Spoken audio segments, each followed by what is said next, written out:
हमारे देश की जनसंख्या लगभग 143 करोड़ है, जिनमें से 31% लोग मिडिल क्लास में आते हैं और आने वाले टाइम में यह जनसंख्या बढ़ती ही जाएगी। मिडिल क्लास ट्रैप एक ऐसा ट्रैप है जिन्होंने आज की डेट में इंडिया के 43 करोड़ लोगों को फंसा के रखा है। चूहों को फंसाने के लिए हम लोग कुछ इस तरह का ट्रैप बिछाते हैं। इसी तरह से मिडिल क्लास फैमिली पैसे कुछ पाने की चाहत में मिडिल क्लास ट्रैप में खुद फंसते चले जा रहे हैं। मिडिल क्लास मनी ट्रैप एक ऐसा ट्रैप है जिसमें हम अमीर बनने के सपने दिखाए जाते हैं, इससे वादे किए जाते हैं, चाहे वो आपका बैंक हो जो आपको लोन देकर इस ट्रैप में फंसाने की कोशिश करते हैं, या फिर आपका 9 to 5 का जॉब। और जब हमें पैसा दिखाई देता है तो हम इसी तरीके के ट्रैप में फंसते चले जाते हैं और जहाँ से निकलना बहुत ही मुश्किल होता है। दोस्तों कहते हैं ना, गरीब होने से ज्यादा बुरा होता है कि मिडिल क्लास का होना। देखो यार, आप आज जहाँ हो और 10 साल बाद आप उसी जगह फंसे रहना चाहते हो और मिडिल क्लास जीवन आपको बढ़िया लग रहा है तो मुबारक हो, यह वीडियो आपके लिए नहीं है। बट अगर आप ये जानना चाहते हो आप या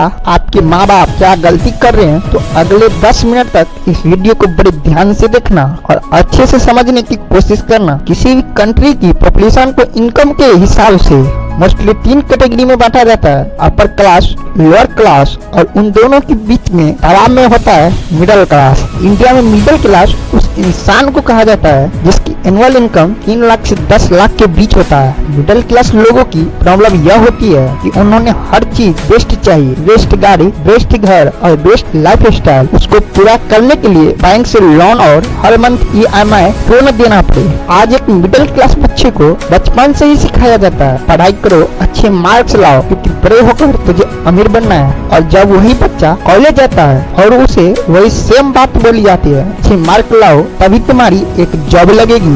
और मिडिल क्लास में रहने का सबसे बड़ा कारण यह है इसका खुद का माइंडसेट जो कभी इन्हें अमीर की तरफ सोचने नहीं देता है। जब भी पैसे कम पड़ते हैं तो यह लोन, EMI, क्रेडिट कार्ड की हेल्प लेने से पीछे नहीं हटते हैं, जिसकी वजह से यह एक ऐसी ट्रैप में फंस जाते हैं जहां इनकी फ्यूचर फाइनेंशियल लाइफ पूरी तरह से बर्बाद हो जाती है। तो दोस्तों, आप भी कुछ ऐसी गलती कर रहे हो तो रुक जाओ, वरना क्या हो सकता है यह जान लो। मिडिल क्लास मिस्टेक नंबर 1, कमाओ, खाओ और उड़ाओ। मिडिल क्लास इंसान पैसे तो खूब कमाते हैं पर खर्च करते समय वे अंधा हो जाते हैं। इसका मानना होता है जो करना है आज ही कर लो, कल किसने देखा। आपको एक एग्जाम्पल से समझाता हूँ। यह है हर्ष जो एक कॉर्पोरेटर एम्प्लॉय है और यह महीने के 50,000 अर्न करते हैं। पर दिक्कत यह है कि इनका ऑफिस इनके घर से काफी दूर है, इसलिए उसे रोज टैक्सी बुक करनी पड़ती है और उसके लिए उसे 200 रुपए देने पड़ते हैं। तो उसने सोचा कि महीने के 20 दिन ऑफिस जाने के लिए 4,000 देने पड़ते हैं। उसके पास 2 ऑप्शन था, या तो सेकंड हैंड कार ले या फिर न्यू कार लेकर 5 ईयर EMI पे करे। सोचा कि नई कार ही लोन पर ले लिया जाए। 10 लाख का लोन 5 साल में चुकाना है तो उसे अपनी सैलरी से 30,000 प्रत्येक मंथ EMI में तो देने होंगे, यानी कि सैलरी का 40% हिस्सा तो केवल EMI पे ही चला जाता। अगर वह चाहता तो वह सेकंड ऑप्शन भी अपना सकता था। वो अपने लिए एक सस्ती सेकंड हैंड कार खरीद लेती, बट वह कैसे करता? उसे अपने दोस्तों को भी दिखाना था कि मेरे पास महंगी कार है। दोस्तों हर्ष जैसे लोगों को यही दिक्कत होती है कि वो बिना सोचे समझे फैसले ले लेते हैं, पूरी जिंदगी मिडिल क्लास में फंसे रहते हैं, क्योंकि हम अर्न करना, सेव करना और इन्वेस्ट करना नहीं सीखते हैं। Middle class trap number 2। दोस्तों, आज के जमाने में लोन पाना बहुत ही आसान हो गया है। कई सारे बैंक एप्स और वेबसाइट जो आपको कुछ ही मिनटों में लोन दे देती है, वह भी बिना यह देखे कि आप उस लोन को चुका भी पाओगे या फिर नहीं। मिडिल क्लास के ज्यादातर लोग अपने पर्सनल नीड को पूरा करने के लिए बैंक से लोन लेते हैं और इस वजह से वह पूरी तरह से फंस जाते हैं। आजकल बाय नो पे लेटर, EMI, क्रेडिट कार्ड जैसे टूल्स की वजह से एक इंसान को ज्यादा समय नहीं लगता पूरी लोन के दलदल में फंसने से। यह स्कीम्स आपको इंटरेस्ट गारंटी फुली पे नहीं कर पाती हैं, जिससे कि यह क्रेडिट कार्ड वाले आपसे बाद में 18 से 40% तक का ब्याज पे पैसा वसूलते हैं और इन सब की वजह से आपकी स्टैंडिंग काफी बढ़ जाती है। आपको आपके ऊपर बहुत सारा कर्जा जाता है और आप फ्यूचर में अपने पैसे से लोन ही चुकाते रह जाते हैं। इन्वेस्टिंग करना तो बहुत दूर की बात, इसलिए ध्यान रहे कि अपने सैलरी से 20% से ज्यादा डेट लेकर अपने आप को फाइनेंशियल डेट पे डालना एक बहुत ही बड़ी गलती है। और रही बात क्रेडिट कार्ड की, तो आप जरूरत पड़ने पर इस का इस्तेमाल कर सकते हैं, पर अपनी लग्जरी इच्छाओं को पूरा करने के लिए क्रेडिट कार्ड का यूज करना बेवकूफी है। अपने खर्चे अपनी इनकम के 80% से ज्यादा नहीं होना चाहिए। तो हम इस बात से इनकार नहीं कर सकते हैं, आजकल के यंग लड़कों में गर्लफ्रेंड बनाने का इस तरह से ट्रेंड चला हुआ है जैसे कि लोगों में आईफोन का ट्रेंड है। अब यहाँ पे गर्लफ्रेंड होने में प्रॉब्लम नहीं है, प्रॉब्लम तो तब होती है जब आप गलत समय पे गलत लड़की चूज कर लेते हो। अगर आप ऐसी गर्लफ्रेंड बना लेते हो जो आपको फाइनेंशियली कंडीशन को नहीं समझती है, आपको सक्सेसफुल होने के लिए सपोर्ट करने की जगह आपके पैसे खर्च करवाती है, आपकी जेब खाली करवाती है, तो फिर आप बहुत बड़ी मुसीबत में पड़ चुके हैं। क्योंकि ऐसी सिचुएशन में फिर आप यह नहीं देखते हैं आप कितने रुपए खर्च कर रहे हो और कहाँ खर्च कर रहे हो। आप अपनी गर्लफ्रेंड के साथ महंगे डेट पे जाते हो, उसको बर्थडे पे एक्सपेंसिव गिफ्ट देते हो, साथ में घूमने के लिए महंगी जगह पर जाते हो, और इन सब में आपको बहुत ही ज्यादा खर्च होती है। रिसर्च यह बताते हैं कि एक गर्लफ्रेंड पर सालाना लाखों रुपयों का खर्च होता है। ऐसा अक्सर हमारे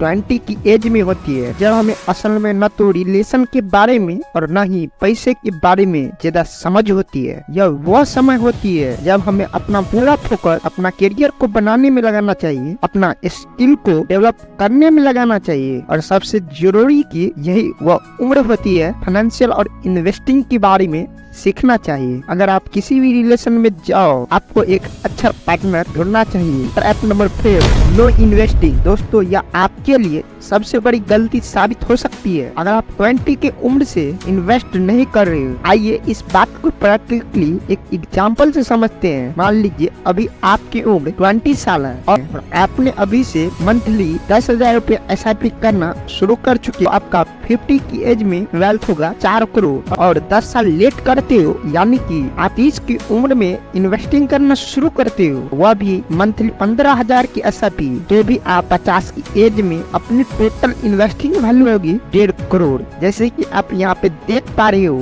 कि आप जितना समय लगाओगे, जितना लेट से इन्वेस्टिंग करना शुरू करोगे, उतना ही कम इन्वेस्टिंग वैल्यू होगी। भले ही आप ज्यादा पैसा लेकर इन्वेस्ट करो, साथ ही साथ अगर आप जल्द इन्वेस्ट करना शुरू करते हो तो आप पास ज्यादा रिस्क लेने की कैपेसिटी होगी और आपके पास गलती करके उनके सीखने का फ्रीडम होगा। रही बात की आपको अपने 20 की एज में इन्वेस्टिंग कहाँ पे करना चाहिए, तो आप म्यूचुअल फंड से इन्वेस्टिंग की शुरुआत कर सकते हो, और इसी समय आपको स्टॉक मार्केट के बारे में भी सीखना चाहिए और अच्छे लॉन्ग टर्म स्टॉक में इन्वेस्ट करना चाहिए, जिससे कि आप लॉन्ग टर्म में एक अच्छा खासा वेल्थ बना पाओगे। आप जानते हैं middle class mistakes number 5, invest in education. अच्छा एजुकेशन लेना गलत नहीं है, बट मिडिल क्लास आदमी की सबसे बड़ी गलती यह आती है जेब से तो गरीब होता है पर अपने दिमाग से अमीर होते हैं। इसलिए बेस्ट से बेस्ट स्कूल या हॉस्टल में अपने बच्चे को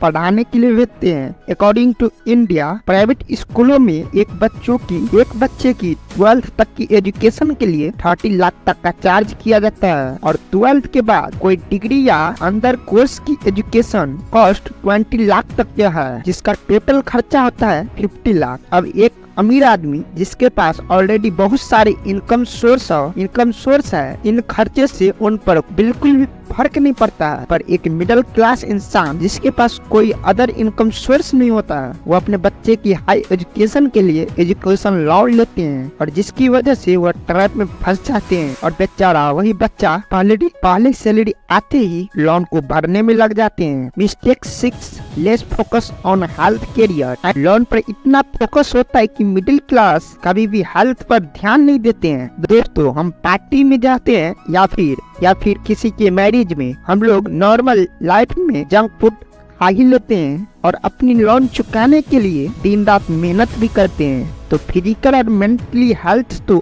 इफेक्ट होगा ही। आप ज्यादा बीमार होते होंगे, यदि आपका इंश्योरेंस होगा तो हॉस्पिटल का बिल कितना भी आएगा, आपको चिंता करने की जरूरत नहीं पड़ेगी। यह सब कुछ जानने के बाद भी मिडिल क्लास लोगों का हेल्थ इंश्योरेंस नहीं होता है। कल के लोग ऊपर बताए कि गलतियां लगातार करते जा रहे हैं और ट्रैप में फंसते चले जा रहे हैं। उम्मीद है कि इस वीडियो से वैल्यू मिली होगी। अगर आपको अभी भी कुछ संदेह है तो आप कमेंट कर जरूर पूछ सकते हैं। वीडियो पसंद आई तो वीडियो को लाइक और दोस्तों के साथ शेयर करना न भूलिए।